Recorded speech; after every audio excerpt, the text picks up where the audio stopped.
Bueno, pues mucho gusto, bienvenidos los que están por acá. Y para mí es realmente un gran gusto presentarles al profesor Eden Figueroa de la Universidad de Nueva York, Estatal de Nueva York en Stony Brook. Y les voy a dar un resumen breve de su trayectoria. Él estudió la licenciatura en Ingeniería Física y después la maestría en Ingeniería Óptica en el TEC de Monterrey entre 2000 y 2002. Recibió los grados, obtuvo los grados en 2000 y 2002. De 2003 a 2008 hizo el doctorado en el grupo de tecnología cuántica del profesor Lebowski, primero en la Universidad de Constance en Alemania y después ese grupo se mudó a Calgary en Canadá. En 2009 hizo un postdoc en el grupo de dinámica cuántica del profesor Rempe en Max Planck de Garching. Desde 2013 ha sido profesor asociado y líder de grupo de información y tecnología cuántica en la Universidad de Stony Brook. Y a partir de enero de 2019 también tiene un nombramiento del Laboratorio Nacional de Brookhaven en la División de Instrumentación y la Iniciativa de Computación, de Ciencias de la Computación. Me da realmente un gran orgullo como mexicano el saber las cosas que él está haciendo y nos va a platicar el tema de su plática es Building an Entanglement Sharing Quantum Network in New York. Entonces, Eden, de veras con muchísimo gusto, por favor, tienes el micrófono y la pantalla. Excelente, muchas gracias. Wow, te agradezco muchísimo la presentación, casi me haces llorar ahí, muchas gracias, muchas gracias. Bueno, entonces lo que vamos a discutir hoy, quiero decirles muchas de las cosas que han pasado en los últimos 2 años. La última vez que tuve la oportunidad de platicar con la comunidad cuántica en México fue hace 2 años, creo, ¿no? Sí, cuando fue el Congreso en Monterrey y tuve la oportunidad de dar una plática por allá. Entonces la idea va a ser un poquito darles todo lo que ha sucedido en los últimos 2 años. Entonces esta va a ser cómo vamos a utilizar la plática. Vamos a ver si se cambia. El otro día tuve problemas con esto. Ahí está, perfecto. Entonces lo primero que vamos a hacer, como vamos a tratar de poner todos más o menos en una base común y hacer una pequeña introducción a los conceptos de comunicación cuántica. No voy a usar mucho tiempo ahí porque como que quiero enfocarme un poquito más en los experimentos que estamos haciendo, que se están poniendo interesantes. De particular interés para la comunidad son los experimentos que estamos haciendo tratando de construir repetidores cuánticos para poder establecer comunicación a larga distancia con entrelazamiento cuántico.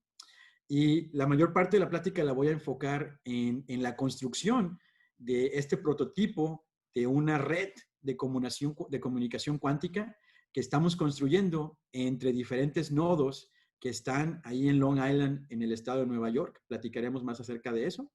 Y si nos queda un poco de tiempo, vamos a platicar un poquito acerca de qué es lo que viene en el futuro.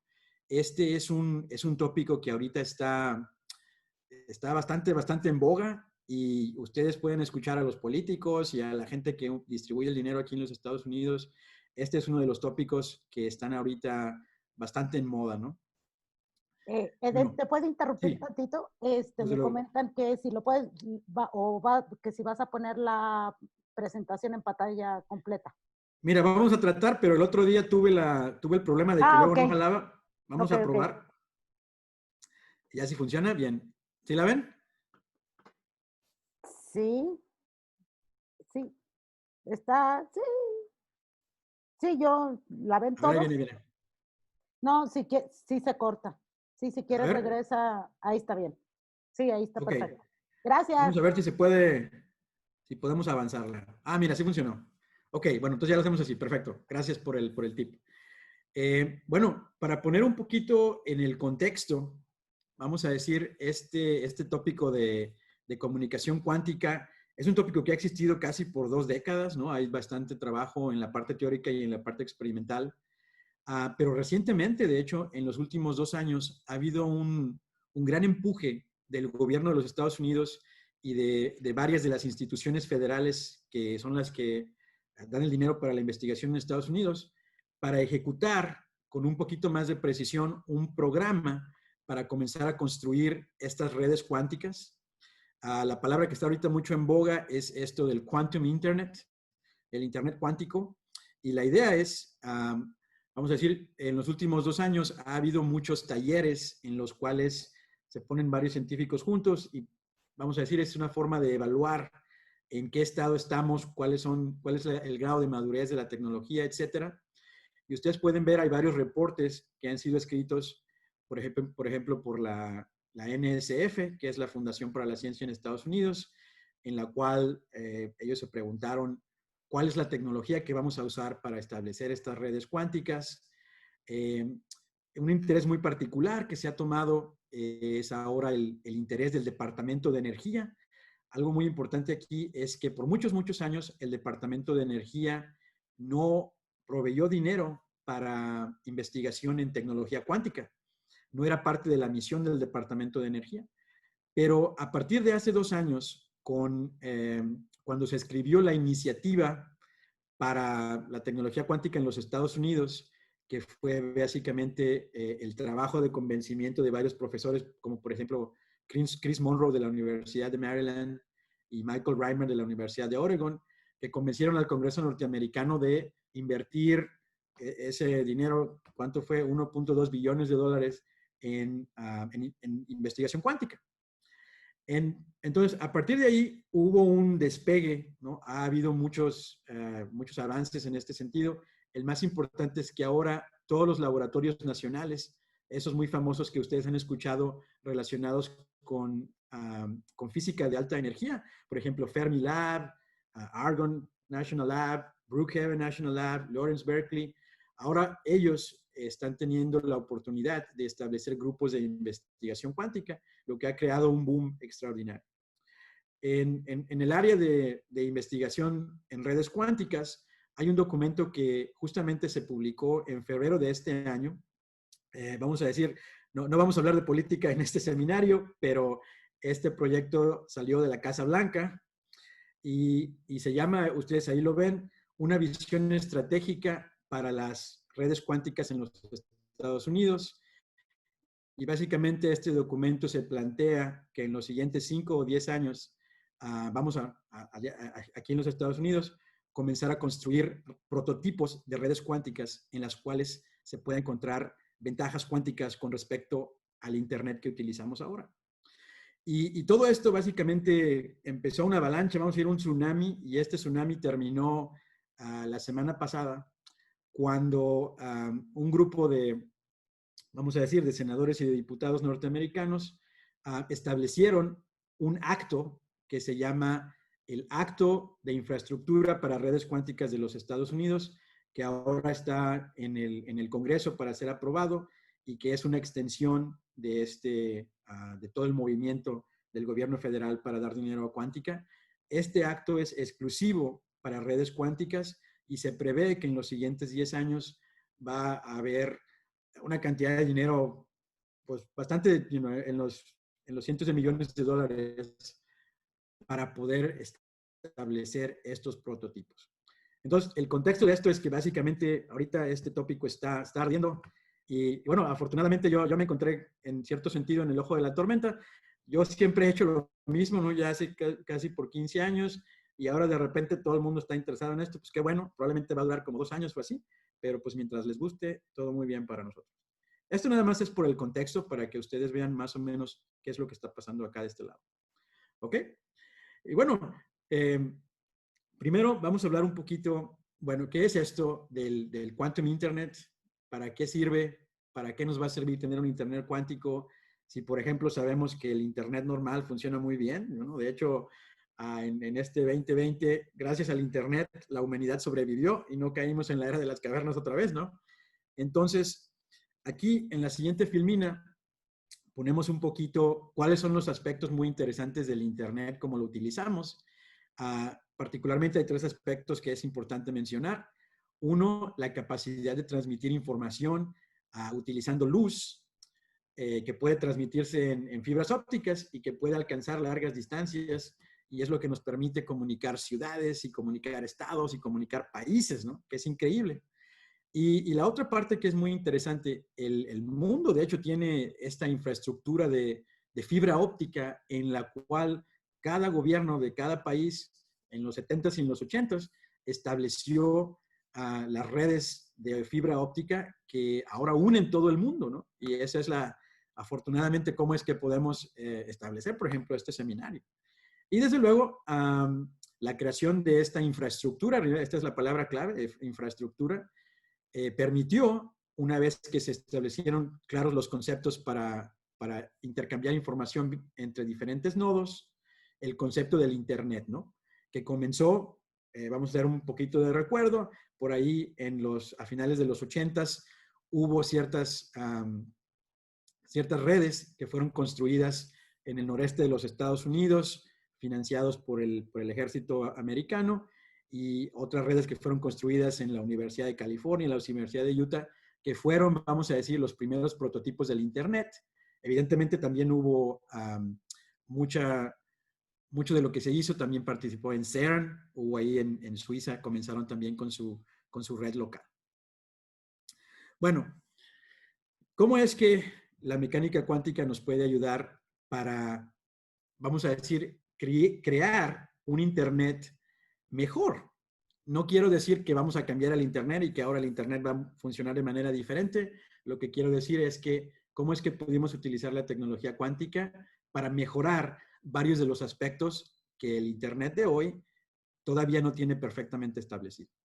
Entonces, la primera parte, y bueno, ustedes todos son físicos, entonces pues aquí no tengo que pasar mucho tiempo, es, vamos a decir, al momento, toda la comunicación clásica que se utiliza en redes es establecida mandando pulsos de láseres que contienen millones, si no billones de fotones. Y estos fotones básicamente establecen la lógica booleana, y si tienes suficientes fotones es un 5, si tienes muy poquitos es un 0, y eso es como se transmite la información clásica. Ahora, para hacerlo con mecánica cuántica, lo que tenemos que utilizar es, en lugar de usar billones y billones de fotones por bit de información, ahora queremos utilizar un fotón cada pulso, y este fotón tiene que entonces acarrear la información de un qubit. Ahora, como tenemos esos fotones y los fotones se pueden poner en superposiciones, por ejemplo, de la polarización, ahora podemos codificar información en esos fotones. Y acuérdense, la diferencia es que ahora va a ser un fotón cada pulso, un fotón cada trigger. Entonces, esa es una de las cosas que nos puede ayudar, y una de las consecuencias de hacer esto, un fotón per fotón, cada fotón, es que ahora podemos utilizar los conceptos de criptografía cuántica, que muchos de ustedes probablemente conocen, y que básicamente lo que tenemos que hacer es utilizar un sistema para codificar las llaves que nos permiten hacer la criptografía de los datos que estamos mandando en línea. Entonces, en cuántica, esas llaves que nos permiten codificar y decodificar la información se construyen básicamente mandando fotones, y en este caso, la polarización de los fotones se codifica de una manera en la cual no sabes pulso por pulso cuál es la polarización, y tú mandas, vamos a decir, miles, quizás millones de esos fotones en un espacio, en un intervalo de tiempo, y luego los mides, ¿no? En este caso aquí tenemos esta fotografía de Bob Marley midiendo los fotones, y después se hace una comparación entre lo que se mandó y lo que se recibió. Y cómo sabemos que en mecánica cuántica, si alguien, por ejemplo aquí Eva, está observando nuestro canal cuántico, podemos saber si la información fue obtenida por Eva, si las mediciones que hace Bob no corresponden con lo que Alicia estaba mandando. Entonces, este es un concepto muy importante. De hecho, es un concepto ya bastante maduro. Hay bastantes compañías, 3 o 4 en el mundo, que ya te pueden vender estos sistemas criptográficos, y tienen un alcance, vamos a decir, de 10 o 20 kilómetros, pero funcionan muy bien. Y en respecto con toda la tecnología cuántica, esta es una de las más maduras. Ahora, hay una segunda parte que viene con utilizar mecánica cuántica para distribuir información en redes, que esa parte, supongo, es la más bonita, ¿no? La cual utiliza el entrelazamiento, ¿no? El muy famoso quantum entanglement. Y aquí, vamos a decir, esto está basado en la física de la óptica cuántica que se ha establecido ya por muchas décadas, ¿no?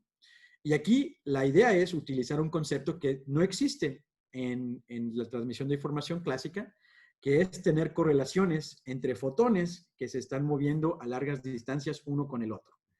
Y aquí vamos a utilizar un enfoque un poquito más experimental. La idea es utilizar láseres, como utilizamos en comunicación óptica clásica, y vamos a utilizarlos para entonces bombear esos cristales no lineares que entonces van a producir estados cuánticos de la luz que están correlacionados, y podemos un poquito jugar con las variables ahí en los cristales para poder establecer estados en superposición, como por ejemplo los cuales que tengo aquí en este cuadro rojito a la derecha, que son los muy famosos estados de Bell, en los cuales puedes crear estados en los cuales los dos fotones que fueron creados tienen cierta polarización, por ejemplo, en este caso horizontal-horizontal, o tienen polarización vertical-vertical, pero, y esa es la idea, lo más importante, pulso por pulso, tú no sabes si son dos H o si son dos D, y eso es lo que crea la superposición. Ahora, algo que es muy importante aquí es decir que este concepto en el cual ahora tienes entrelazamiento que está entre dos lugares a través de una larga distancia, es algo que no existe en la comunicación clásica. Entonces, ¿qué cosas se pueden hacer que no se puedan hacer ahora en el Internet que conocemos? Y una de ellas, aquí hay un poquito de ecuaciones, pero de hecho son muy interesantes, es el concepto de teleportación. Ajá. Si va a haber algo que este Internet cuántico haga que no podemos hacer en el Internet clásico de hoy, es hacer teleportación de información cuántica de un lugar a otro. Y bueno, después nos podemos hacer la pregunta, ¿para qué serviría eso en el contexto de intercambiar Twitters o Instagrams con los cuates, ¿no? Esa es otra pregunta para otra plática. Entonces, aquí hay un concepto muy importante que es muy bonito, que pongo aquí aquí en medio, y ustedes lo ven en este cuadro rojo.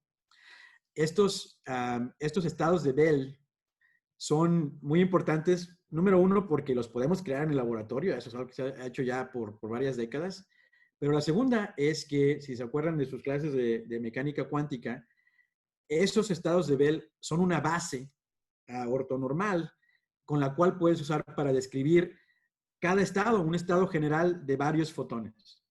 Entonces, en este problema de teleportación, lo que queremos hacer es comenzar con un qubit, con un fotón que tiene una superposición de polarización establecida, y esa va a ser la información.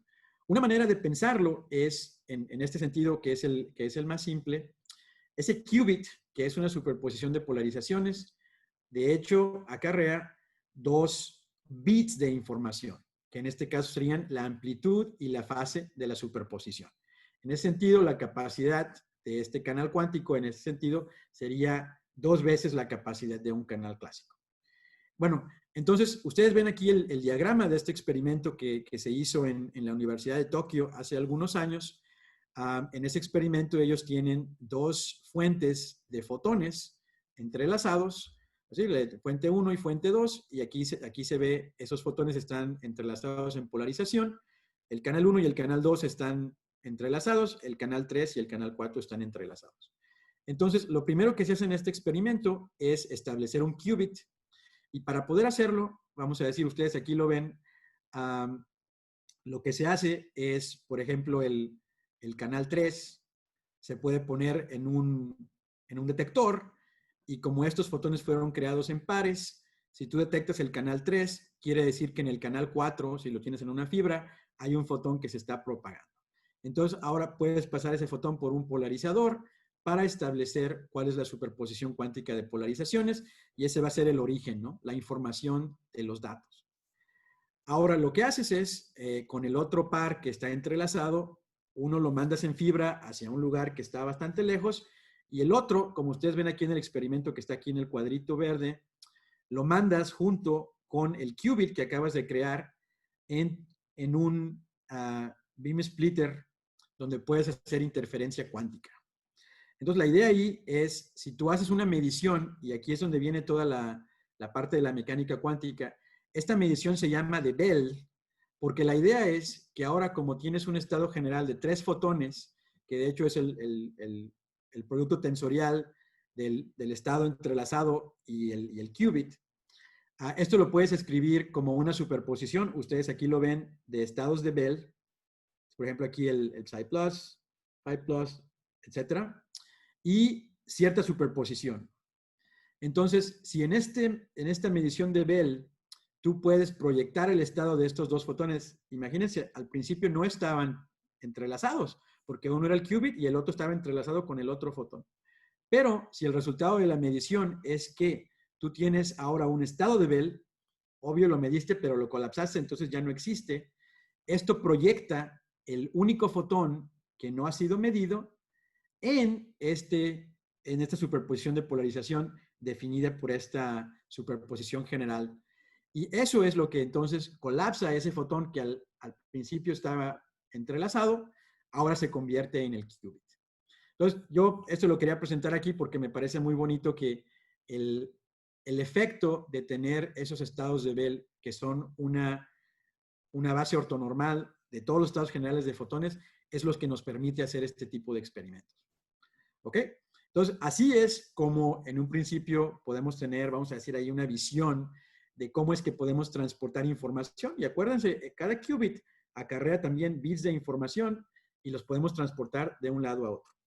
Por ahí hay varias propuestas que nos dicen que podemos, en lugar de tener 2 bits de información por qubit, si por ejemplo tenemos qubits que tienen más superposiciones, podemos entonces codificar más y más información por fotón, ¿no? Entonces, esa es la idea. Una de las ideas que el Departamento de Energía tiene es desarrollar sistemas como estos en los cuales puedas hacer teleportación de información de una manera rápida para poder hacer comunicación de discos duros de información, por ejemplo, los que se obtienen con las mediciones en el CERN, que los puedas transportar, por ejemplo, del CERN al Fermilab a través de una red cuántica, en lugar de tener científicos que toman los discos duros y se los llevan con el avión de Ginebra a Fermilab, por ejemplo, ahí en Chicago, que es lo que se hace en estos días. Entonces, suena un poquito como ciencia ficción, pero vamos a decir, esa es la parte por la cual el Departamento de Energía está interesado en esto. Ok, bueno, suena muy interesante. Vamos a decir, en teoría, suena muy bonito. Sabemos que en teoría el comunismo funciona, entonces vamos a ver cuál es la diferencia entre la teoría y la práctica. Y como pueden ver, hay varias consecuencias de tener esta tecnología, lo que ha hecho que muchos gobiernos comiencen a invertir de manera importante en establecer estos conceptos. Entonces, aquí vamos a decir lo más sencillo, si quisiésemos hacer un experimento de teleportación entre 2 lugares, sería tomar esa fuente de fotones entrelazados. El primer objetivo, vamos a decir, experimental sería hacer que esos fotones estén en longitudes de onda de telecomunicación. Por ejemplo, vamos a decir 1324 nanómetros, que es lo que le llaman la banda original de transmisión, o, por ejemplo, 1550 nanómetros, que es lo que se le llama la banda L de transmisión, que es donde básicamente están todas las conexiones de datos clásicos en el Internet de hoy. Bueno, imagínense que ustedes tienen esa fuente de fotones entrelazados que funciona para telecomunicación.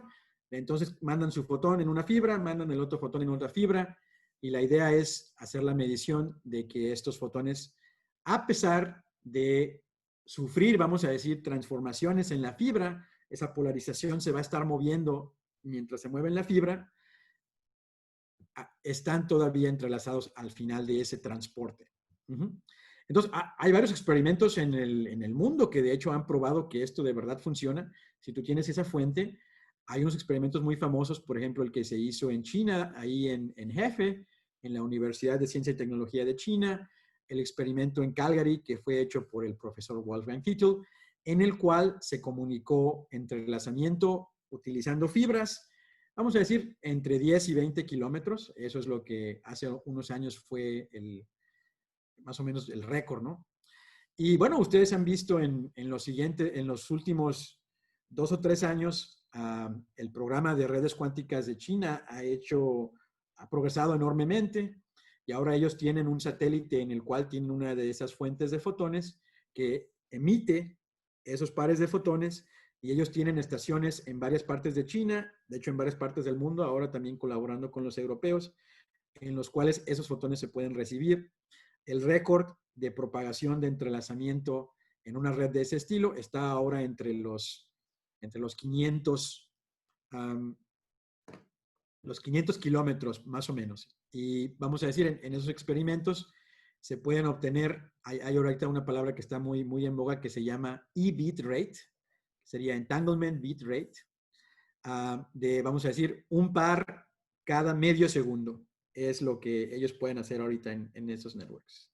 Entonces la pregunta es, bueno, obviamente estos experimentos están limitados por las pérdidas que puedes tener en la fibra, o por ejemplo en el caso de los experimentos con satélites, en la propagación en el espacio vacío, ¿no?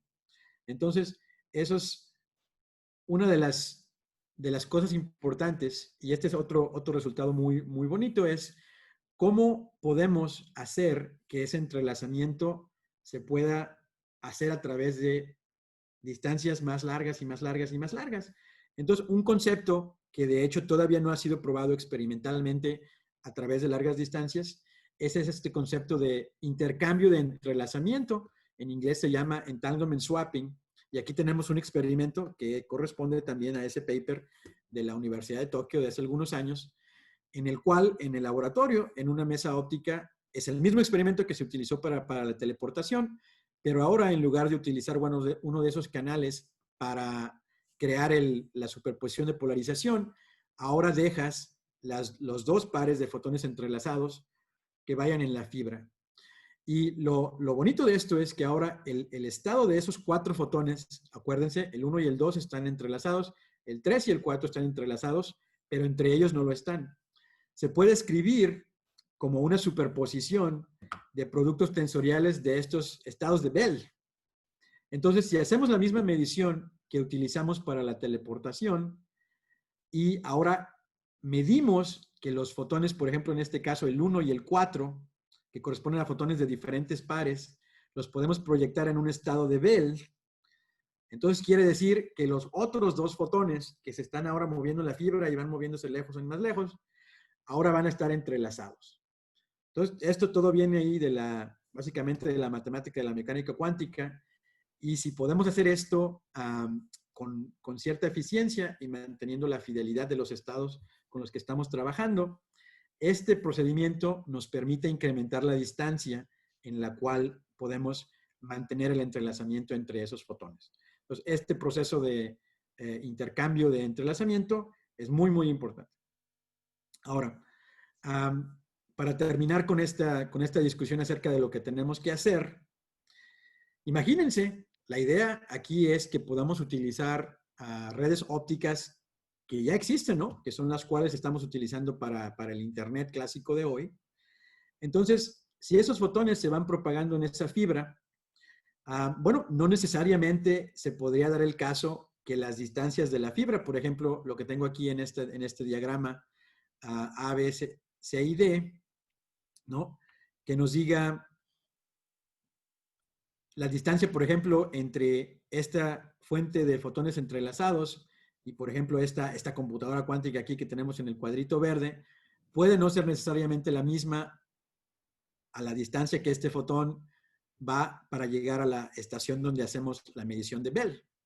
Entonces, algo que se tiene que poner, vamos a decir que de hecho no existe en las redes actuales, es utilizar este concepto de poder tener un tiempo guardada esa información para poder esperar a que los otros fotones arriben a los nodos para entonces poder hacer todas las mediciones de manera simultánea. Entonces, esta capacidad de esperar, si un fotón arriba esperar y esperar, esperar hasta que el otro fotón arribe para que podamos hacer la medición de Bell, ¿sí? En inglés ellos le llaman buffering, ¿no? Entonces, esta capacidad de esperar es ahora dada por unas maquinitas que se llaman memorias cuánticas. Estas memorias cuánticas ahora van a ser, van a tener la propiedad de que pueden tomar esos fotones en los cuales está codificado el entrelazamiento y entonces lo podemos almacenar ahí por cierto tiempo, esperando que el otro fotón que tiene el almacenamiento del otro lado llegue ahí para poder hacer la medición. Y ustedes ven aquí, esto es importante, este dibujito que está aquí, que describe cómo si tú tienes dos fuentes de fotones y tienes estas memorias cuánticas que te permiten almacenar la información antes de que hagas la medición de Bell, en la cual entonces el estado entrelazado se proyecta entre las dos computadoras cuánticas, por ejemplo, para decirlo aquí. Todo este sistema es lo que se llama un repetidor cuántico. ¿Ok? Aquí es importante notar la diferencia entre lo que es un repetidor clásico. Un repetidor clásico es básicamente un amplificador de información, de esos pulsos de luz en los cuales los bits van codificados. Un repetidor cuántico no es solamente un sistema que puede amplificar, es de hecho un sistema de muchos sistemas cuánticos que hace que podamos hacer este intercambio de entrelazamiento y que el número de e-bits que podamos crear, por ejemplo, entre estas dos computadoras cuánticas, sea mayor y mayor. Ustedes ven aquí a la derecha, es básicamente estamos viendo aquí cómo ese ratio de e-bits es creado. Acuérdense, esto es logarítmico, ¿eh? Está en las dos escalas, en X y en Y, está logarítmico. Entonces, básicamente esto nos dice el número de fotones que arribaron a los cuadritos verdes que tenemos aquí, ¿no? En este caso, estas computadoras cuánticas que queremos conectar. Y ese número de pares, vamos ahora a calcularlo a través de la distancia. Mientras más distancia estamos transmitiendo, va a ser necesario, va a haber muchas pérdidas y eventualmente pues no vamos a tener ningún par que arriba, ¿no? Entonces, ustedes aquí ven la parte que está aquí que no es sólida, es la parte en la cual estamos utilizando la transmisión directa sin utilizar el repetidor cuántico. Ahí se ven las pérdidas exponenciales. Si ustedes tuvieran un repetidor cuántico como el que está aquí, entonces hay, vamos a decir, ciertas fronteras en las cuales el repetidor cuántico comience a funcionar mejor y mejor y mejor y mejor.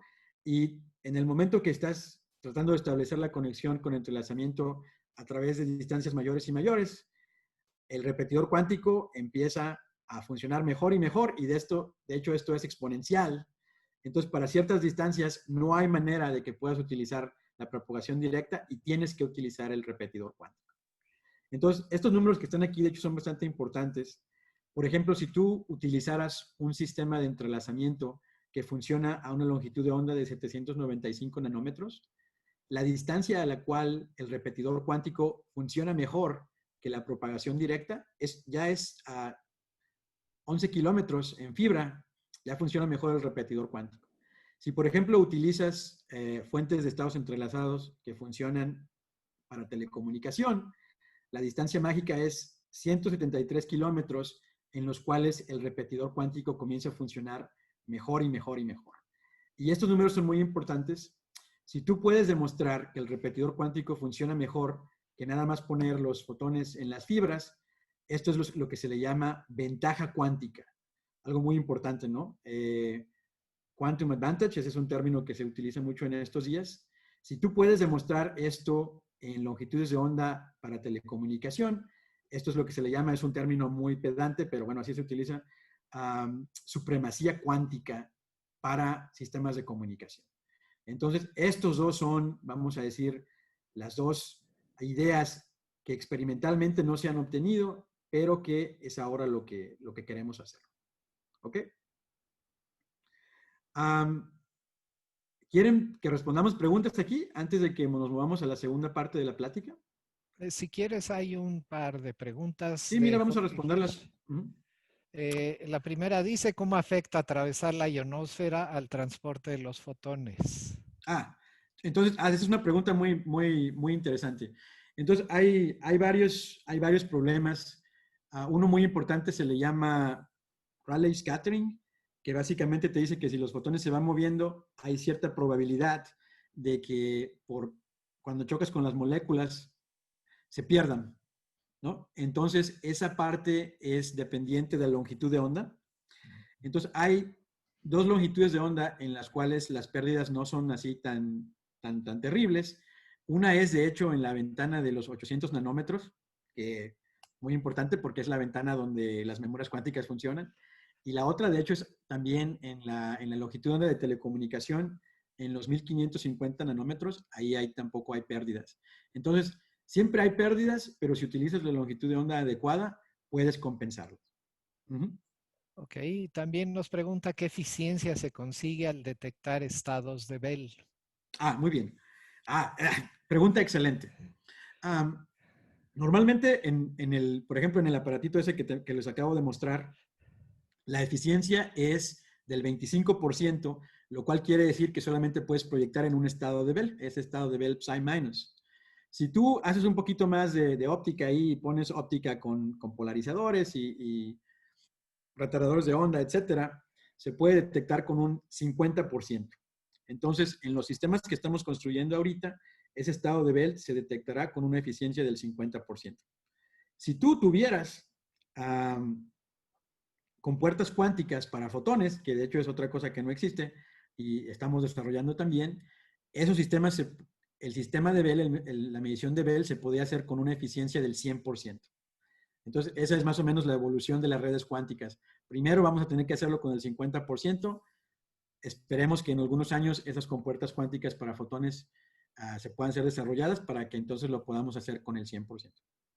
Uh-huh. Hay otra pregunta más que Claro. dice cómo los átomos fríos ayudan a crear una memoria cuántica. Ahorita lo hablamos. Esto viene en la Ok, segunda parte. Ahorita respondemos esa pregunta ahí, ¿ok? ok. Y otra más, la última que tengo es cómo se relaciona la reducción de visibilidad en un interferómetro con la reducción de enredamiento. Esa es otra pregunta excelente. Bueno, están relacionadas, pero quizás no tanto, porque vamos a decir, la interferencia clásica, por ejemplo, que tú tienes en un Hanbury-Brown twist, en un interferómetro de ese tipo, es lo que se le llama interferencia de primer orden. Y en el caso de las mediciones de Bell, lo que necesitamos es tener una medición de Hong-Mandel, que es básicamente una correlación de segundo orden. Y eso te lo voy a mostrar también en la siguiente parte para que veas cómo se utiliza.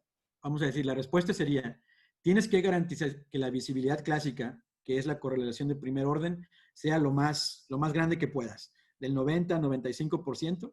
Y eso es, vamos a decir, el primer paso para poder hacer entonces la interferencia cuántica, que es la correlación de segundo orden, que entonces es relacionada con la interferencia Hongo-Mandel. Y de eso vamos a hablar en esta segunda parte. ¿Ok? Bueno, por ahora son las preguntas que hay. ¡Hey! ¡Qué Entonces, buenas adelante. preguntas, eh! No, se ve que hay clase aquí. Muy bien. Ok, ahora, eh, lo que quiero hacer es mencionar un poquito qué tipo de tecnología es la que muchos grupos en el mundo están utilizando para utilizar comenzar a construir estas redes cuánticas. Entonces, aquí les presento un poquito el zoológico de repetidores cuánticos que la gente está tratando de construir. Entonces, de hecho, hay varios tipos. Una de las partes que se utilizan, vamos a decir, es tipo 1, tipo 2 y tipo 3. Y entonces esto ahorita nos va más o menos determinar cuáles experimentos tenemos que hacer. En los experimentos de tipo 1, lo que se hace es que se utilizan las memorias cuánticas como fuentes de fotones. De hecho, tú inicializas la memoria cuántica con un pulso eléctrico o con un pulso de luz y lo que haces es que emita un fotón. Y luego eso haces lo mismo con otras memorias cuánticas y al final haces interferencia de esos fotones que se han que se han creado en esas memorias cuánticas. Y si haces esa interferencia de manera correcta, tú creas entrelazamiento entre las memorias cuánticas. ¿Ok? Entonces, esto es muy importante en este tipo 1 de repetidores cuánticos. Las memorias cuánticas son más como registradores cuánticos en el hecho de que las inicializas y las usas para emitir fotones, pero el entrelazamiento nunca fue creado a priori. De hecho, se crea a posteriori a través de esa interferencia.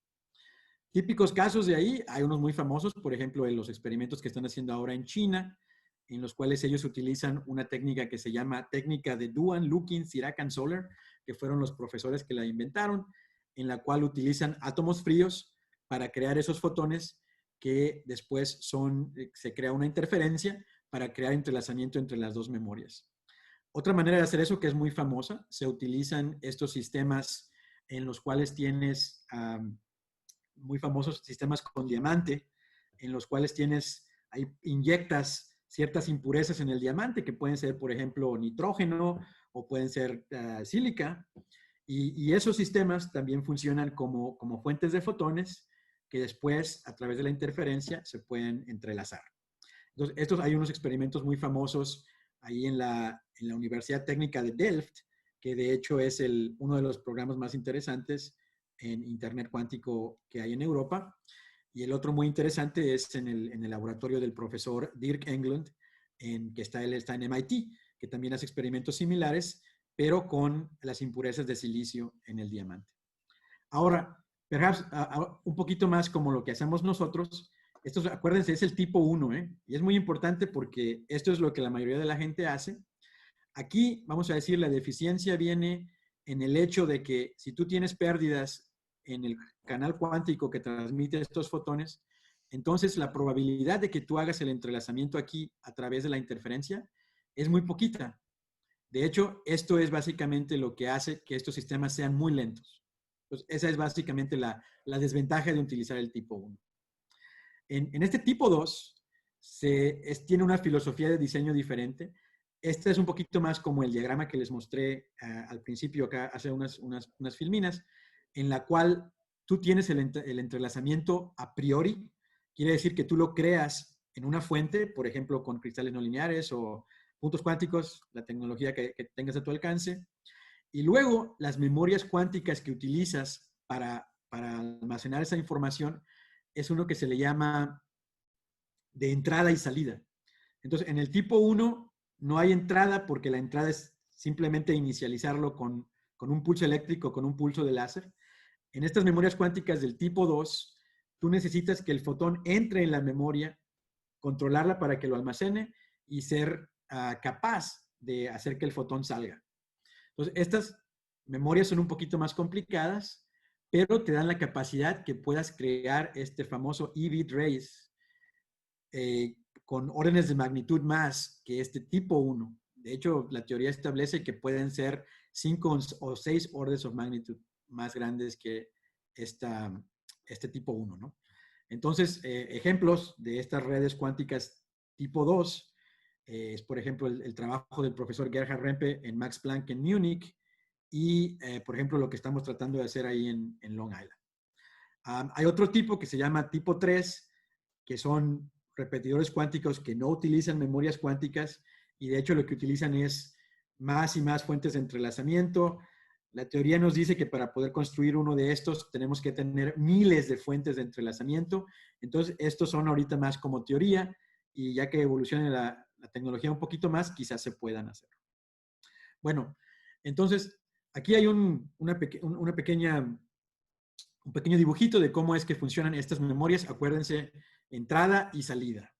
Entonces, lo que hacemos en estas memorias es agarramos ese fotón que trae el entrelazamiento y lo que queremos hacer es hacer un mapeo de la función de onda de ese fotón en tiempo y en espacio, ahora a la disposición de los espines de átomos que están, por ejemplo, en un sistema de átomos fríos o en un sistema de átomos a temperatura ambiente. Entonces, lo que vamos a hacer básicamente es mapear la probabilidad de encontrar ese fotón que va a estar dada por la función de onda en tiempo que ustedes ven aquí en esta gaussiana que se va propagando con los átomos. Entonces, la probabilidad va a estar aquí más grande en el pico de la función de onda y eso se va a trasladar a tener una probabilidad de haber excitado un átomo que está en esa parte en particular. Y bueno, entonces las alitas de la gaussiana va a haber entonces menor probabilidad de que los átomos que están en esta parte de la memoria hayan interactuado con el fotón. Entonces, en este sentido, lo que hacemos es mapear la función de onda de los fotones en una onda de spin que va a estar relacionada con esa función de probabilidad.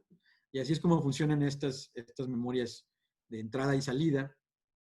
¿Ok? Algo que hemos hecho en mi grupo por muchos, muchos años es construir estas memorias. No voy a pasar mucho tiempo en esta parte, pero vamos a decir, ustedes pueden ver estos papers que tenemos aquí, que tengo en verde. Hemos construido memorias cuánticas que de hecho funcionan a temperatura ambiente. Vamos a decir, el hecho de que hemos estado trabajando mucho para que puedan funcionar a temperatura ambiente, como ustedes verán, es el hecho de que para poder construir repetidores cuánticos y redes cuánticas a través de ciudades, etcétera, la tecnología tiene que simplificarse más y más para que tú puedas establecer nodos que tienen tecnología cuántica en lugares en los cuales no hay laboratorios de cuántica, sino nada más almacenes o puntos de intercambio de fibras, ¿no? Entonces, con el tiempo, este ha sido un trabajo que ya se ha hecho por muchos años. Hemos logrado utilizar esas memorias cuánticas a temperatura ambiente que funcionan con una fidelidad muy alta con respecto al entrelazamiento y a los qubits, y que también tienen eficiencias de almacenamiento que son, vamos a decir, state of the art. Y bueno, con el paso del tiempo hemos demostrado que estas memorias de hecho funcionan para poder almacenar entrelazamiento en ellas. Y una manera de probarlo es utilizando, aquí ustedes ven un sistema en el cual podemos establecer mandamos pulsos que contienen en promedio un fotón y cada pulso tiene una polarización diferente. Que de hecho se puede utilizar de manera aleatoria, de tal manera que la memoria no sepa qué polarización se está mandando cada fotón. Entonces, esto lo podemos hacer, es lo que se utiliza, por ejemplo, para utilizar sistemas de criptografía. Entonces, puedes crear esos sistemas. Entonces, la pregunta que ustedes me estaban haciendo, ¿cómo puedes demostrar que la interferencia cuántica, cómo se relaciona con la fidelidad de la medición de Bell? Esto es lo que se ve aquí. Entonces, imagínense que tenemos dos trenes de pulsos en los cuales la polarización está definida de manera aleatoria.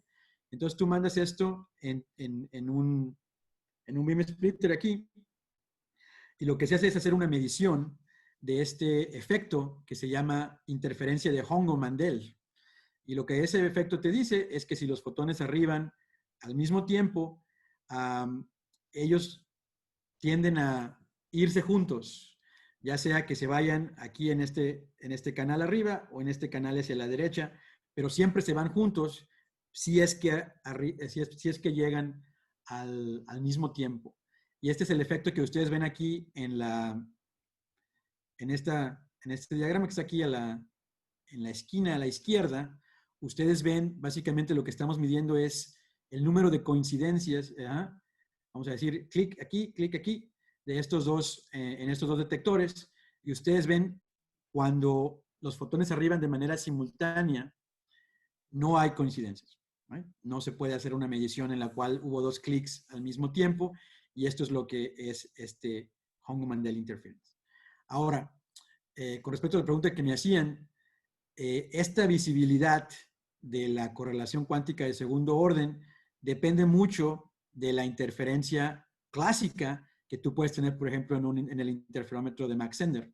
Entonces, si tu interferencia clásica no es mayor que el 90%, tú no podrías medir esta interferencia cuántica. Ok. Entonces, bueno, uno puede demostrar que estas memorias cuánticas, ustedes aquí lo ven en la parte derecha, en la esquina. La memoria, de hecho, no sabe qué qubit le estás mandando. Entonces, lo que puedes hacer es mandar 100,000 de esos qubits y luego hacer un recuento al final. Tú sabes cuáles fueron los que se mandaron y si la memoria fue capaz de almacenarlo con la superposición que tenía. Y ustedes aquí lo ven, de hecho. Después de hacer un conjunto de mediciones, pueden ver que la memoria almacenó perfectamente los fotones que eran polarizados horizontalmente, y nunca se equivocó, casi nunca se equivocó en el sentido de que almacenara fotones con la polarización vertical. cuando correspondía a H. Lo contrario también es cierto, si mandas polarización vertical, la memoria nunca no actuó como si fuera a almacenar polarización H. Más importante, si tú mandas una superposición cuántica, por ejemplo, una superposición de H y B, por ejemplo, aquí H más B, aquí H menos B, la memoria cuántica puede discernir entre las dos y de hecho puede establecer esto muy bien. Esto quiere decir que como la memoria no depende del qubit que estás mandando en la entrada, quiere decir que es independiente de la entrada y por ende ahora tiene la capacidad de almacenar entrelazamiento. ¿Ok? Este es un resultado muy importante. Y lo último que hemos estado haciendo con estas memorias ahora es tratar de hacer esta interferencia cuántica de Hongo-Mandel, no solamente con las fuentes de fotones, como normalmente es hecho, pero ahora lo que hicimos fue almacenar los fotones en memorias que son completamente independientes, que vienen de fuentes completamente independientes, hacer el almacenamiento de la luz, en este caso de los fotones que tienen esas superposiciones, y después hacer la interferencia cuántica de segundo orden para ver si las memorias pueden hacer exactamente lo que necesitan hacer para hacer esa medición de Bell que les dije en las filminas anteriores. Bueno, y esto es el resultado de ese experimento. Ustedes aquí ven, esto de hecho es un experimento a nivel de fotones. Ustedes ven aquí un experimento de almacenamiento de la luz en una de las memorias y que se llama, por ejemplo, aquí Bob, y aquí está la otra memoria, la memoria número 2, que se llama Alice. Ustedes aquí ven el almacenamiento y ahora lo que hacemos es que jugamos un poquito con el tiempo de almacenamiento entre las dos memorias para hacer que los fotones que son extraídos de la memoria arriben al mismo tiempo a este beam splitter para poder hacer la detección Hongo-Mandel. Y esto es exactamente lo que pasó. Ustedes aquí ven, esto es una reproducción del experimento que hicimos anteriormente. Ustedes aquí ven que si hacemos manejando el tiempo de almacenamiento de la memoria, podemos hacer que esos qubits lleguen a la interferencia exactamente al mismo tiempo y por el efecto cuántico de Hongo-Mandel vemos que, vamos a hacer, no hay coincidencias. El experimento desde luego no es perfecto, este experimento está bastante complejo, pero este fue de hecho el primer experimento en el cual se demostró que las memorias cuánticas pueden hacer efectivamente lo que tienen que hacer para poder hacer mediciones de Bell. Entonces esto es importante si quieren checar ese paper, ahorita estamos peleándolo en una revista. Y bueno, la otra parte aquí es, también hemos trabajado bastante en construir fuentes de fotones entrelazados que sean compatibles con las memorias cuánticas. Entonces, si fuésemos a hacer un experimento sencillito así, con nada más con los cristales y con los láseres de bombeo, la longitud de onda en la cual esos fotones pueden ser creados es increíble, ¿no? El ancho de banda son varios nanómetros, pero el ancho de banda de las memorias, de hecho, son solamente algunos megahertz. Entonces necesitamos técnicas que nos permitan bajar el ancho de banda de esos fotones para que puedan ser entonces compatibles con las memorias cuánticas. Aquí les muestro una fotografía de uno de los sistemas que tenemos. Esto está interesante porque aquí pueden ver en el sistema utilizamos una cámara que es sensible a fotones sencillos y lo que hicimos básicamente fue tomar fotografías de esos fotones entrelazados. Ustedes aquí lo ven en la pantalla de la computadora. Ahí están los dos fotones entrelazados. Entonces, ahora esto se probó recientemente y estas fuentes de fotones, vamos a decir, lo que podemos hacer con ellas al momento es crear pares. Acuérdense el E-bit rate del cual tanto hablamos. Aproximadamente 6,000 pares de fotones entrelazados con un ancho de banda de 2 MHz, lo cual quiere decir que ahora podemos utilizar esos pares de fotones entrelazados para hacer un experimento en el cual, que es una variación del experimento que les mostré antes, podemos utilizar esas memorias cuánticas, almacenar el entrelazamiento y después mandar uno de los fotones entrelazados a uno de esos experimentos para hacer la interferencia Hongo-Mandel y hacer la medición de Bell. Eso es básicamente lo que estamos haciendo.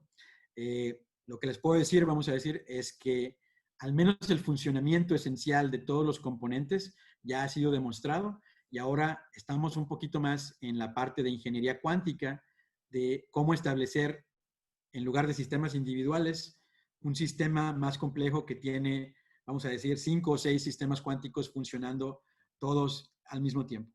¿Ok? Entonces, eso es más o menos lo que está ahí. Ok. Entonces, para terminar un poquito, les voy a mostrar qué es lo que estamos haciendo ahora, construyendo una red cuántica a través de diferentes campuses que tenemos ahí en Long Island, ¿ok? Entonces, esta tiene un nombre muy bonito. Esta se llama Long Island Quantum Information Distribution Network. Y uno de mis estudiantes tuvo la idea de llamarla LiquidNet, ¿ok? Entonces, está pegajosa, el nombre se queda, ¿no? Bueno, entonces, una de las cosas que estamos haciendo, como les había platicado, en el sentido de poder construir más y más de estos sistemas cuánticos, en particular de estas memorias cuánticas, algunos de mis estudiantes, después de graduarse aquí en Stony Brook, comenzaron una compañía. Ya ve, ahorita está muy de moda utilizar startups, ¿no? Entonces, ellos comenzaron una compañía que se llama QNect. Ustedes aquí ven el logo muy bonito. Y esta compañía está dedicada a construir memorias cuánticas como las que diseñamos en mi laboratorio en Stony Brook y hacerlas más y más y más compactas para que podamos, vamos a decir, ponerlas en los lugares donde hay intercambio de fibras, etcétera, a través de las redes clásicas para poder hacer entonces repetidores cuánticos con condiciones reales.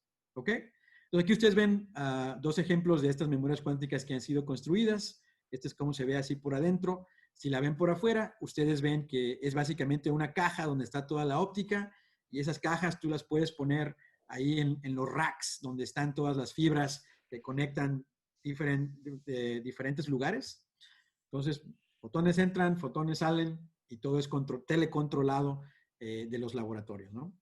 Entonces, esto es muy interesante. De hecho, ya tenemos varias patentes en esto y la compañía está trabajando ahora con fondos de la iniciativa privada para mantener el progreso de estas memorias cuánticas.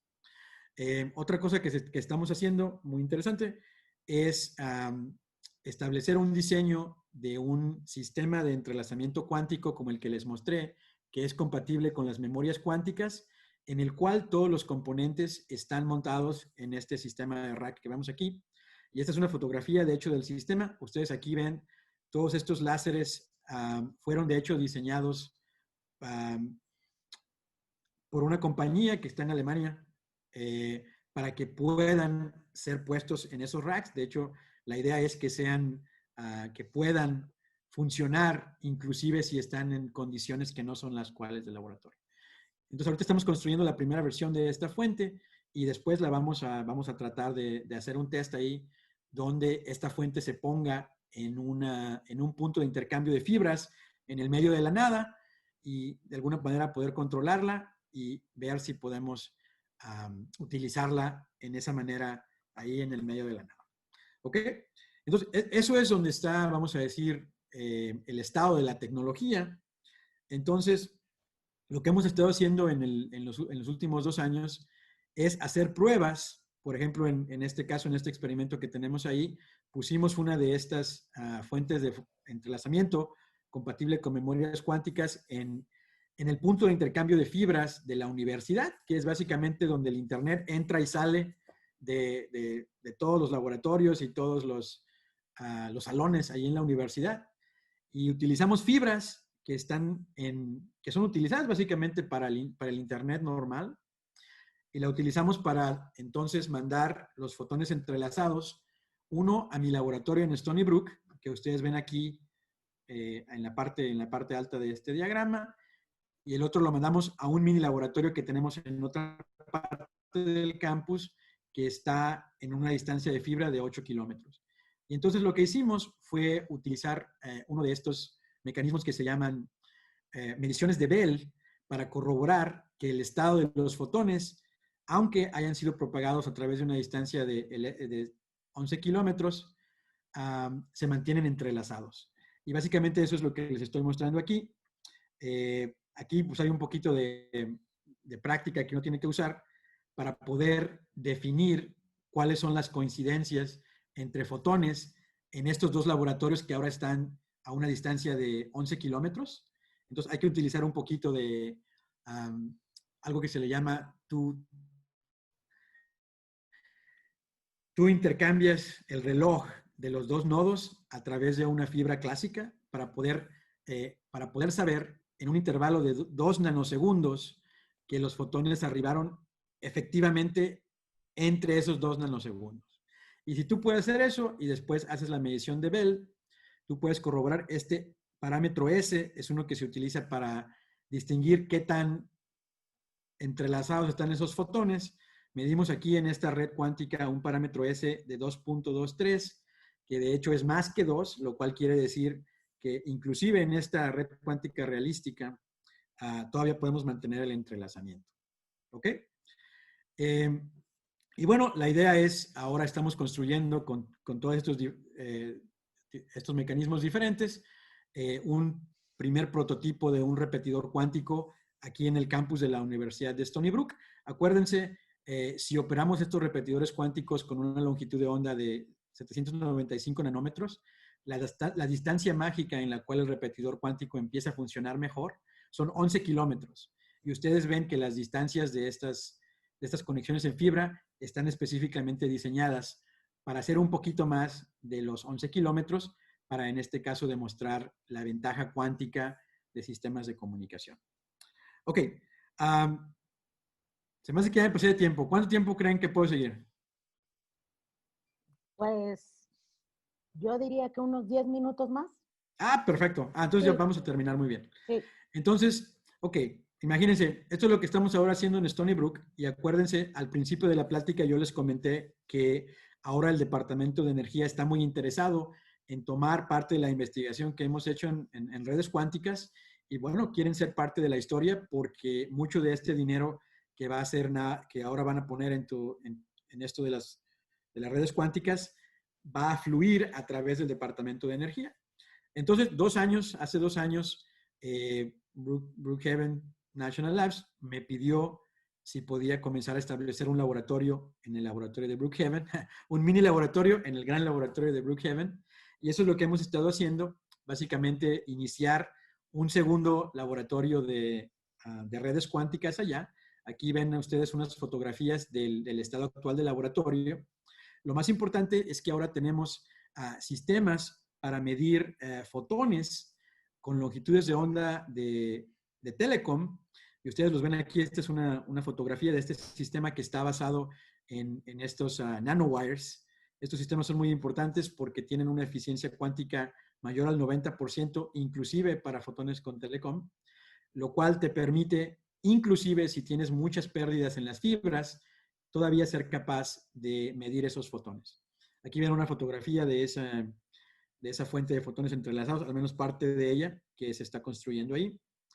Y lo último, también hemos hecho experimentos de entrelazamiento de fotones utilizando fibras ahí en el campus de BNL para poder, ahora que tienes lo que le estamos llamando ahora, estos se llaman redes cuánticas locales, una red cuántica local en Stony Brook y una red cuántica local en BNL. Y ahora la idea es tratar de conectarlas, ¿no? Esa es la parte bonita, la parte importante, y va a ser la parte final de esta discusión. ¿Cómo podemos hacer que esta tecnología que les mostré en las otras filminas se convierta en telecomunicación? ¿Ok? Y bueno, aquí está el primer experimento que comenzamos a hacer. Todo esto es nuevo de este año. De hecho, algunas de las cosas que les voy a mostrar son tan nuevas que nadie más las ha visto. Ustedes van a ser los primeros en de hecho, verlas. Y no estoy payaseando, ese es cierto.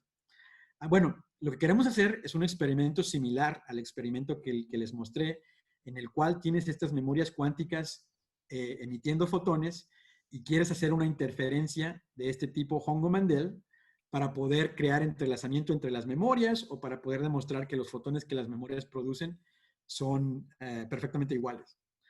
Bueno, pero ahora la parte que está más complicada es, quieres hacer la comunicación entre estas dos memorias a través de una fibra que tenga ya cierta longitud, que sea más que los 2 o 3 kilómetros, por ejemplo, de la red local en Stony Brook.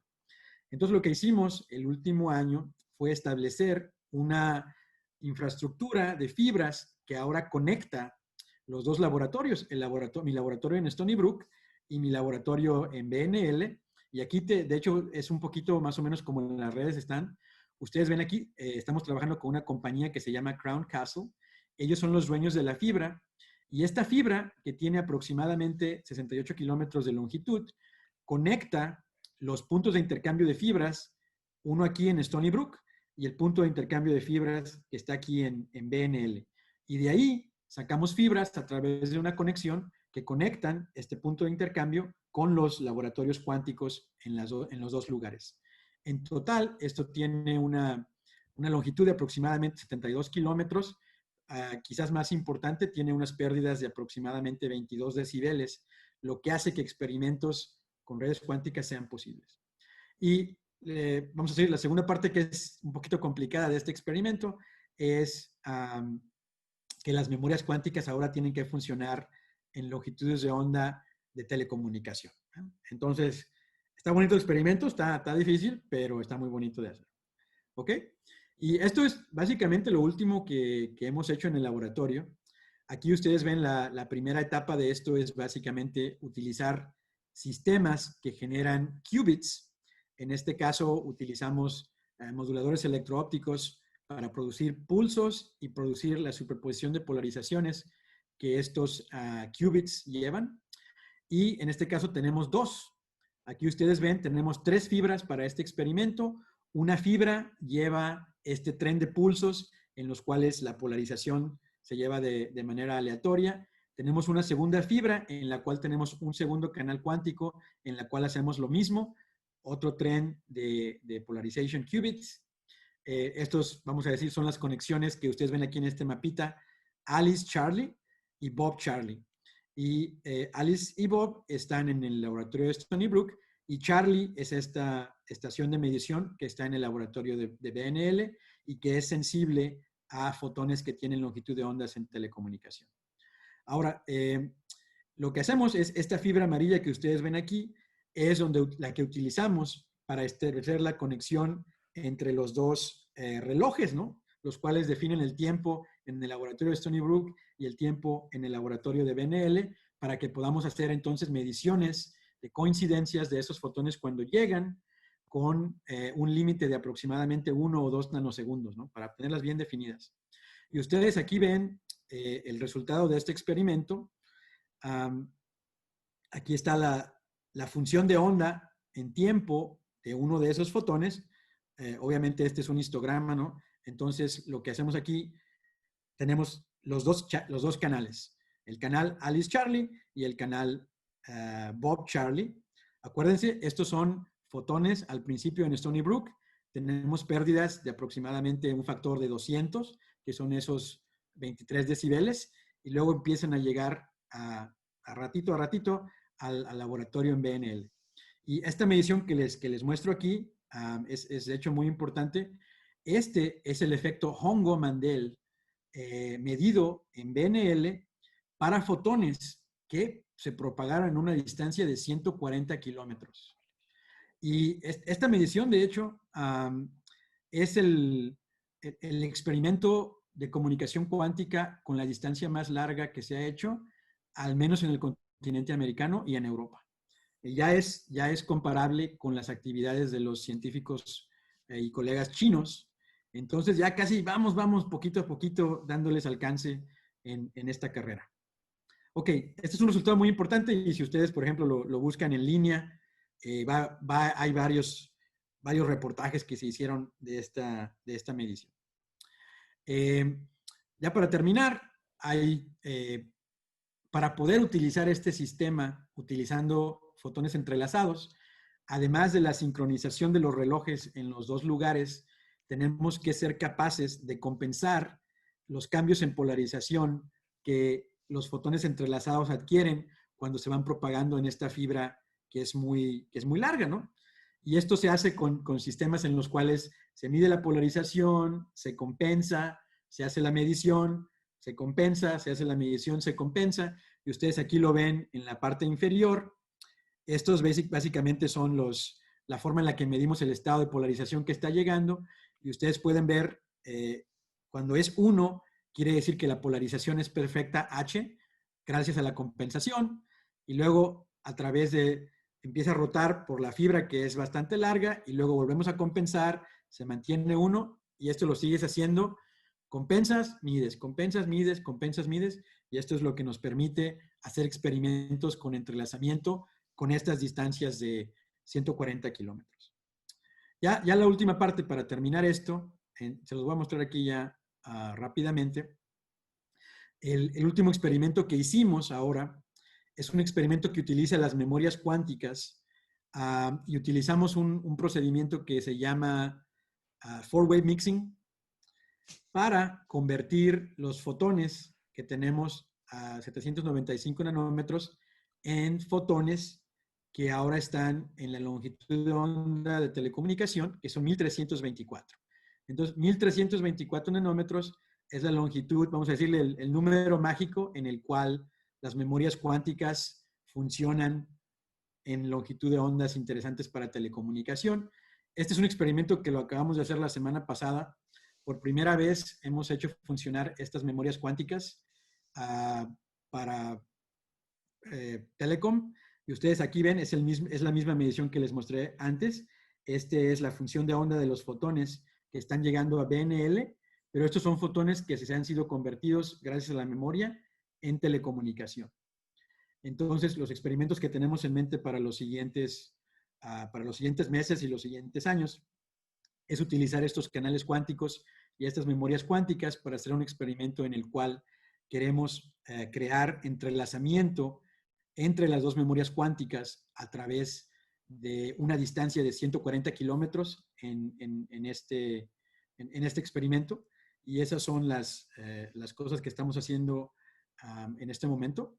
Vamos a decir, esto es exactamente como está pasando al momento. Los dos laboratorios están transmitiendo fotones que son creados por las memorias y que son compatibles con toda la tecnología de repetidores cuánticos.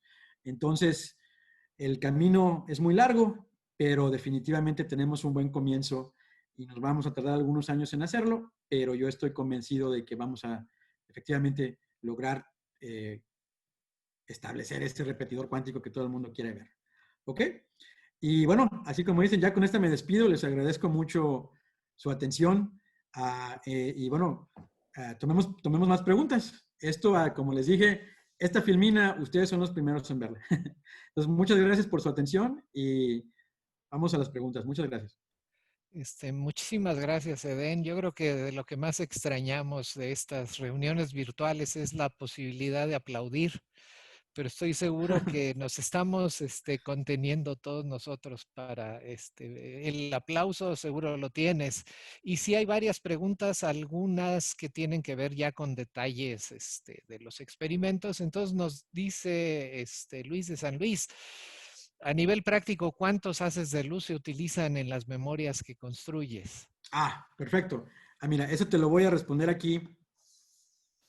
En estas memorias nuevas, en las cuales aquí ves una fotografía de la generación 3 de memorias cuánticas que ahora funciona con longitudes de ondas de telecomunicación, utilizamos 5 láseres con diferentes frecuencias. Uno es el láser de los qubits originales. Tenemos 3 láseres que nos ayudan a hacer la conversión a telecomunicación y tenemos el láser de control que nos ayuda a manipular la memoria. Entonces, cada memoria necesita 5 frecuencias diferentes. También de Luis nos pregunta que si son átomos de rubio 87, creo que sí se respondió por ahí en algunas de las filminas. Sí, sí, en estos experimentos estamos utilizando átomos de rubidio 87, pero parece ser que para experimentos en telecomunicación, las eficiencias de conversión son mejores para rubidio 85. Entonces puede ser que en los siguientes años quizás vamos a mudarnos un poquito a hacer experimentos con rubidio 85. Blas te manda saludos, se tuvo que salir, pero te manda saludos. Una pregunta más, tengo varias más por Ujú. aquí. Hay una pregunta que dice, para construir un laboratorio con equipos necesarios para hacer este tipo de experimentos, ¿qué cuántos recursos se requieren? Bueno, vamos a decir, si tú quieres hacer un experimento en el cual tengas memorias cuánticas de ese estilo, vamos a decir, se requiere aproximadamente una inversión de $300,000 o algo así para los sistemas de láseres y todo eso. Y para los sistemas electrónicos, vamos a decir, habría que pedirle al gobierno, vamos a decir, $500,000 para empezar. Y eso ya te daría uno como estos que estamos construyendo acá. De hecho, si tienes $1,000,000, pues puedes contactar a mis estudiantes y ya les compras la memoria, así ya no la tienes que hacer. También preguntan que cuál es la importancia de la industria en tus proyectos.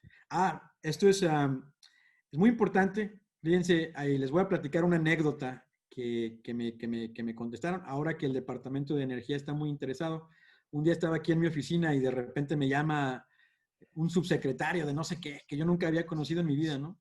Y precisamente me hizo esa pregunta. Me dice, ¿cómo es que la industria nos va a ayudar para construir esto? Entonces, la respuesta a esto son en varias fases. En la primera fase, que es en lo que estamos ahorita, la construcción de estas redes cuánticas ya con distancias largas, es la industria de la fibra. Por ejemplo, estas compañías transnacionales como Corning y demás, son las primeras que están interesadas en colaborar porque básicamente es su infraestructura que ahora estamos utilizando para experimentos.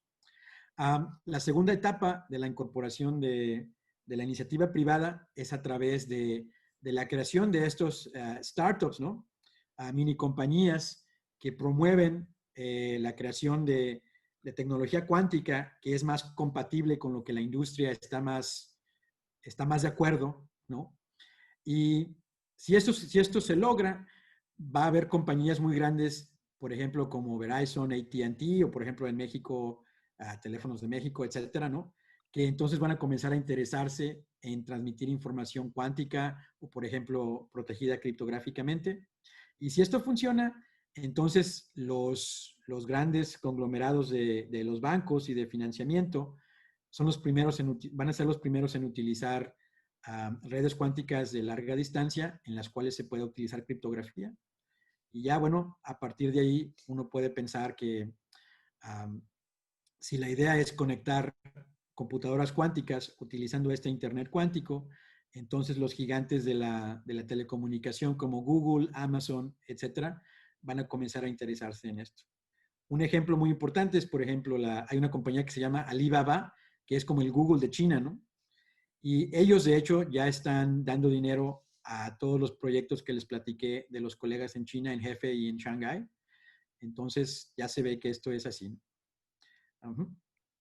Eduardo Gómez nos pregunta, ¿qué producto o accesorio ves que es necesario que alguien desarrolle que sería útil para este Quantum Internet? Bueno, fíjate, esa es una muy buena pregunta. Yo creo que esta pregunta se puede responder de dos maneras. Uno es, vamos a decir, todo el hardware cuántico, alguien lo tiene que desarrollar. Entonces, lo más importante son, desde luego, las memorias cuánticas, desde luego, las fuentes de entrelazamiento que son compatibles con las memorias cuánticas y todos los sistemas de medición para poder hacer esto con una eficiencia de detección mayor al 90% y con fidelidades en estos Bell State Measurements para que esto funcione, ¿no? La otra parte que yo creo está muy interesante es, imagínate, como yo te estaba diciendo, para poder controlar sistemas cuánticos que ahora están en laboratorios a distancias de 100 kilómetros, etcétera, tienes que desarrollar todo un sistema de control óptico que te permita, en este sentido, sincronizar los relojes y saber cuándo los fotones están arribando.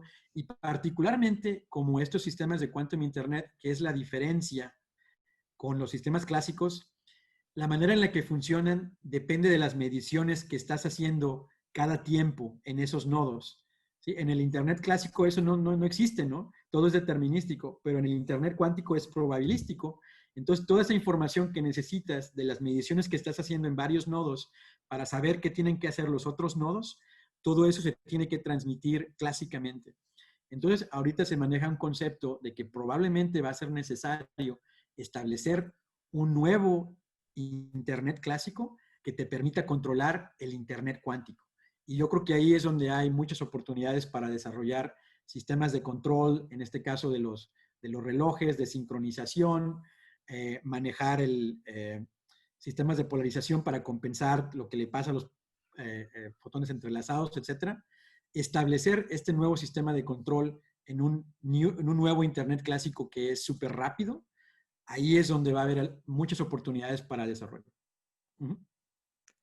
Bueno, Fernando Ramírez dice que sí está aplaudiendo y Gina dice que va a abrir el micro para felicitarte. ¿Eh? Sí, ahorita ya que terminen las preguntas, ya les abro el micrófono a todos para que todos se queden unos 5 o 10 minutitos más por si quieren felicitar a Eden. Pero continúa con las preguntas, por mientras. Bueno, de Neil Corso, una también bien interesante, que ¿cuál es la limitante en la eficiencia de memorias atómicas basadas en vapores? Y comparado con átomos fríos. Sí. Vamos a decir, la limitante en la eficiencia, fíjate, te voy a contestar otra vez en dos sentidos. Una de las limitantes era el ruido. Cuando tú utilizas estas memorias a temperatura ambiente y tú pones los haces láseres que utilizas para controlarlas, a veces las memorias emiten fotones que no tienen nada que ver con los fotones que llevan la información cuántica, y por eso a veces se pensó que era imposible construir sistemas en los que esto se pudiera hacer. Y vamos a decir, la cantidad de láser que tú utilizas para controlarlas limitaba la eficiencia porque tenías que hallar un compromiso entre la eficiencia y el ruido que generabas. Entonces, últimamente hemos podido, y tú puedes ver eso en uno de nuestros papers, hacer trucos para eliminar ese ruido de tal manera que la eficiencia ya no está tan limitada y ya es así como llegamos a los 50%. Se puede, de hecho, hacer más, pero todavía hay que hacer un poquito de investigación en ese sentido para ver cómo se llega al 100%. La otra limitante de la eficiencia, desde luego, es el tiempo de coherencia de los fotones. En estados, esa es la parte bonita de los estados que son de átomos fríos. Hay récord, ¿no? De, vamos a decir, 100 o 200 milisegundos de coherencia atómica para las memorias. En sistemas de temperatura ambiente se han logrado, vamos a decir, 2 o 3 milisegundos. Creo que el grupo del profesor Polsik mencionó algo acerca de casi los 10 o 20 milisegundos. Entonces, todavía se requiere un poco de investigación para hacer esto un poquito más. Quizás un comentario aquí, imagínate, si tienes una memoria a temperatura ambiente que funciona por 20 milisegundos, eso te da un tiempo de buffer en estas redes de aproximadamente casi 500 kilómetros. Entonces, eso ya sería muy útil, ¿no? Inclusive las que tenemos ahorita ya nos dan un tiempo de buffer para establecer conexiones entre 100 y 80 kilómetros. Entonces, hay mucho trabajo por hacer para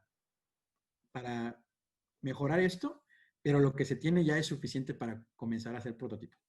Y también pregunta la eficiencia, pero en telecom. Ok. Ahí, bueno, así, ese también es otra área que está incipiente, que apenas se está iniciando. Entonces, imagínate que tú tienes una memoria cuántica, por ejemplo, en esto que tengo aquí, en la cual puedes almacenar el fotón a 795 con una eficiencia del 50%. Y entonces la conversión a telecomunicación se ha demostrado que se puede hacer con el 60%. En nuestros experimentos que te mostré, como son muy nuevos, apenas lo podemos hacer con el 10%. Pero si tú tomas los números, vamos a decir 60 multiplicado por 60, te daría como entre 30 o 40% de eficiencia con los dos ya combinados, ¿no? Ahora, si tú comparas, por ejemplo, con algunos experimentos que se han hecho en otros lugares en los cuales las memorias cuánticas operan directamente en la telecomunicación sin tener el cambio de frecuencia, esas memorias operan con una eficiencia del 0.01%. Entonces, bueno, todavía está todo muy en pañales, ¿no? Pero es ahí donde estamos ahora. Daniel Sagún dice, pregunta, ¿cómo ves a la plataforma atómica en comparación a los desarrollos de single down conversion, ¿sí? Parametric down conversion. Ok. Y dice, comparado con lo que ha hecho, por ejemplo, ID Quantic. Por ejemplo, ID Quantic es una compañía muy, muy bonita. Se comenzó ya hace casi 15 años. Y de hecho, recientemente fue comprada por magnates chinos. O sea que ya toda la criptografía en el mundo está dominada por los chinos. Ellos utilizan sistemas de entrelazamiento, pero no son compatibles con memorias cuánticas, ¿no? Esa es la limitante que ellos tienen en los productos que desarrollan. Yo, de hecho, no veo una competición entre los sistemas atómicos y los sistemas que son más como de óptica cuántica. Yo creo que los sistemas que son más robustos y que eventualmente nos van a llevar a construir prototipos de estas redes van a ser siempre una combinación de los dos. Porque para generar entrelazamiento, lo más robusto que tenemos son los sistemas de óptica cuántica. Y para estas memorias cuánticas, lo más robusto que tenemos son los sistemas atómicos. Entonces, yo no los veo compitiendo, yo de hecho los veo, vamos a decir, juntos, ¿no? Mientras tú los puedes hacer compatibles uno con el otro, yo creo que los sistemas que al final van a ser los primeros en lograr el objetivo van a ser eso. Y parece que es la última pregunta que tenemos y es ponerte un balón que yo quiero también amplificar. Y dice la pregunta, ¿requieres postdocs? Y yo la ampliaría a decir, supongo que también estudiantes.